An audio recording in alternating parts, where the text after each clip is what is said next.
What? Oh. Oh! Idris Elba, it's a pleasure to meet you. Congratulations on coming back to Luther for Series 4.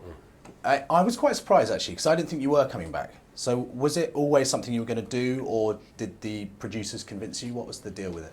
No, I think we liked to give the illusion that there will be no more. I think we sort of revel in that, in the sense that we keep the audience going, what? Oh. Oh! We love that idea.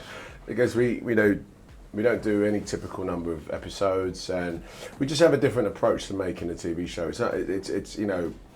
It's a little bit unorthodox, and the audience are a little bit like, oh, we want more. Oh, you're only doing 4, you're only doing 2.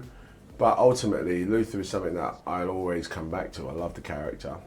We love the show. And I think there's endless sort of versions or incarnations of Luther that we can explore. I'm especially interested in seeing the film version at some point. So yeah, I'll keep playing him. Yeah, with you in the movie, obviously. You couldn't see him being played by anybody else, surely. I mean, there is an American Luther that I'm co-producing, that we're trying to get off. And the idea is that Luther is a character on a page, so there surely can be other people playing him, why not? But the truth is, my version of John Luther is certainly mine, and I will always play him. Is the new series as scary as some of the older ones? I remember there was an episode once that absolutely really got me, and it was actually the one show that I did watch out of those detective programs, because it was quite nasty in places. Right, yeah. And I think it was a guy in the loft. There was a bloke in the attic or something.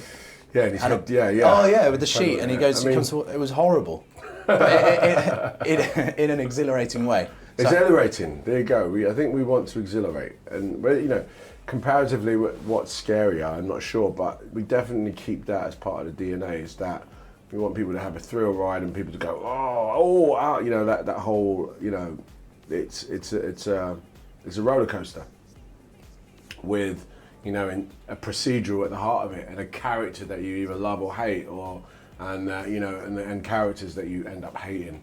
But that's part of it, and we've got to keep that in, So it is scary, but it might be different from the way you've seen it before. You've become a big star while making it, because you've gone off and become a big Hollywood star. Does your relationship... Debatable. Does your relationship change with people?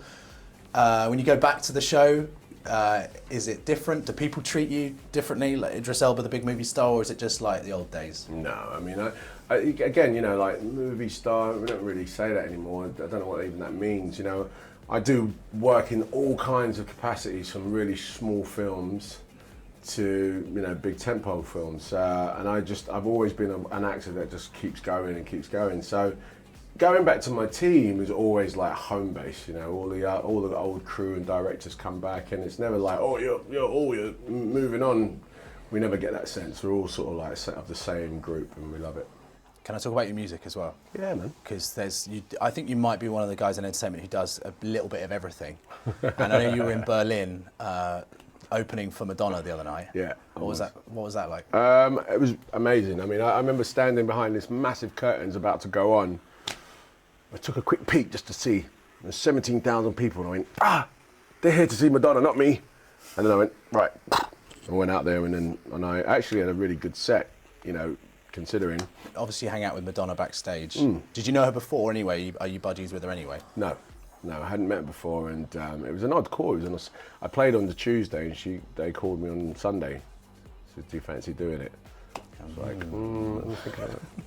Maybe, yeah. You should keep Madonna, but that'd be much funnier if you said, "I'll just think about it, Madonna. I'll get back to you." I don't think that'd be funny. No, okay. You just don't say no to the Queen. You know what I mean? You just got to get on with it. Before I go, also the clothes. You've now got your own, like, what would you call it, line? Yeah, Superdry and I came together and did a collaboration. I'm wearing it now, actually. And, I'm not a designer. I can consider myself an influencer. You know what I mean? Like, I've worn clothes that I've personally chose, and then I've seen that people are also wearing that, and I've gone, okay, interesting. And, I've taken that and worked with a group, Superdry, who I think are, good British brand that have done really, really well around the world. And, we just had a mutual sort of, we wanted to try and make really nice clothes, affordable, and just, design them around a look, and that's me. You could do the female one, have an id dress. Which I just thought of, so I had to say. But That's not bad, man. What do you think? Actually, I don't know. Yeah. Yeah. I like the colour palette. Yeah. Blues, the burgundies, the greys, brilliant. All Yeah, right. sorted, man. You're doing good. Nice. All right. Thanks, Idris. Well, look, Brilliant, man. Nice pleasure to meet you. Luther is brilliant. I love it, and I'm so glad you're back. Thanks, man. Cheers.